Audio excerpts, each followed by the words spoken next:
बाबू केकर लइका हुआ हो? Oh my God! DJ!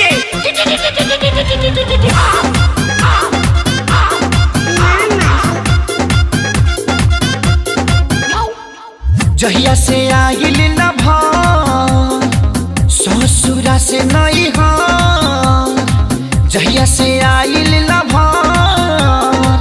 ससुरा से नहीं हो, ओकर छौड़ा रातो दिन हमरा घरे रहता। नाम धोके हम के सुदामा कहता, आ मालवा के बेटा मामा मामा कहता। नाम धोके हम के सुदामा कहता, आ मालवा के बेटा मामा मामा कहता।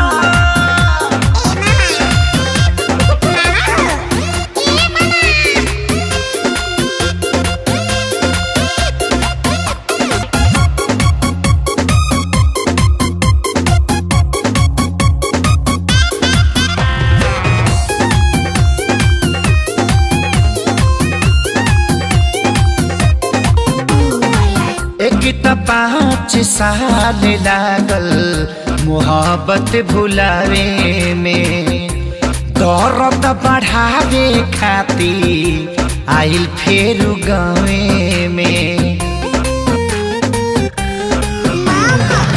एक त 5 साल लागल मोहब्बत भुलावे में, दर्द बढ़ावे खातिर आइल फेर गावे में। मन करे खाली जहां हमरा पर टूटल बा कहर, अपना माई के उ सोना हमके तामा कहता।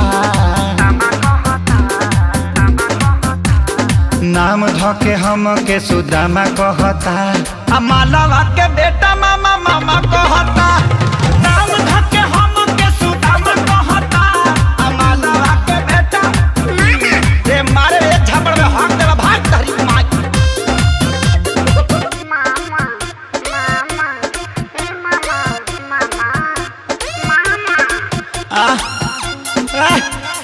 करे ते पैदा भइल बड़ी हमरा के डिस्टर्ब करे खातिर भग भग गया यहाँ से।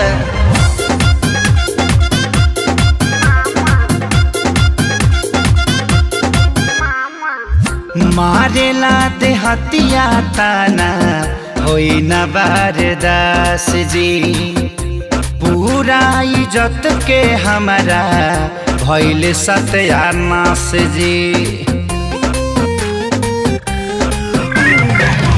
मारेला ते हतिया ताना होई न बारदास जी, पूरा इज्जत में भाई हो गइल बास जी। कैसे मिलाई हम न जा रहिले रातो दिन घर, खेसरिया के फाटल पाए जामा कहता।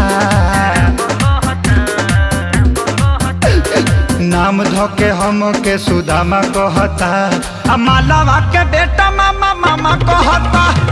नाम धके हम के सुदामा कहता, आ मालवा के बेटा मामा मामा कहता।